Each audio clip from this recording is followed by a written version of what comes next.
Je profite que l'on m'ait confié cette petite jument que je vous présente, Fantasia, qui a des soucis pour mettre son mors. Et donc on va faire une petite vidéo pour mes cavaliers, futurs propriétaires peut-être de jeunes chevaux ou de chevaux qui ont des petites difficultés à mettre le filet et surtout le mors. Voilà, donc Fantasia, elle est toujours un petit peu inquiète. Donc avant de lui mettre son mors, je la travaille au moins 10-15 minutes à pied dans la carrière en faisant bouger les épaules, les postérieurs, reculer, tout un tas de petits jeux pour qu'on se mette bien en contact toutes les deux. Une fois que c'est ça, souvent on met sur les jeunes chevaux des mors qui ont des canons assez gros, des aiguilles, parce qu'on dit que ça maintient bien le mors dans la bouche. Le problème, c'est que cette jument, apparemment, et beaucoup de chevaux, se retrouvent avec quelque chose de gros dans la bouche et de contraignant sur chaque côté de leur bouche. Et du coup, souvent, en fait, c'est plus désagréable pour eux d'avoir ces gros mors, même s'ils sont en caoutchouc dans la bouche. Moi, ce que je préfère, ce sont des mors qui sont très fins. Alors, c'est vrai qu'on dit que les mors très fins, dès que ça agit sur les barres, ça fait mal.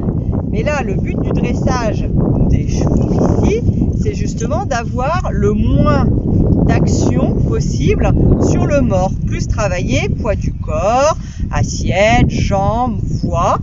Et vraiment, quand on a besoin, soit pour fignoler, soit pour demander un peu plus fort, terminer avec la main.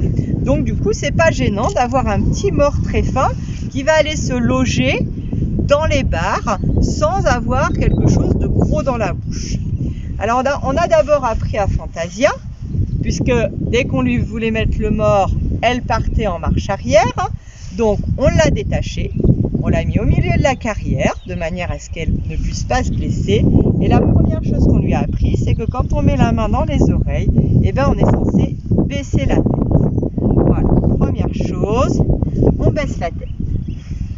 Ensuite, on lui a appris que quand on met le filet, hop, et que je remets ma main entre ses oreilles, il faut baisser la tête. Voilà, et il faut être en confiance. On a présenté le filet sans aller trop vite. Et on retire le filet puisqu'il n'y a aucune réaction de sa part. Je représente le filet, toujours ma main entre les oreilles qui veut dire ne lève pas ta tête. Et je vais glisser doucement le mors entre ses lèvres sans appuyer le mors sur ses dents.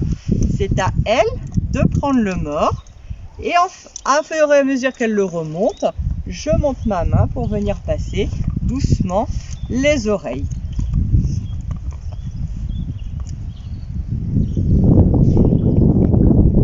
Voilà, donc le mors il est en place, la jument n'a pas bougé un pied, elle est restée très calme. Après, avant de monter dessus, je vais pendant 10 minutes à nouveau refaire du travail à pied sans toucher au mors pour qu'elle ait le temps justement de placer son mors, de s'habituer à avoir le mors dans la bouche. Maintenant, je vais vous montrer comment on l'enlève parce que ça aussi, souvent, les cavaliers enlèvent le mors et claquent les dents des chevaux avec le mors parce qu'ils veulent retirer le mors. On ne retire pas un mors, on laisse le cheval enlever son mors de la bouche. Toujours pareil, ma main entre ses oreilles pour lui demander de garder la tête basse. Je soutiens le filet et je le laisse descendre au fur et à mesure où elle le recrache. Voilà, et donc on a une Fantasia maintenant qui n'a plus de problème avec son mors.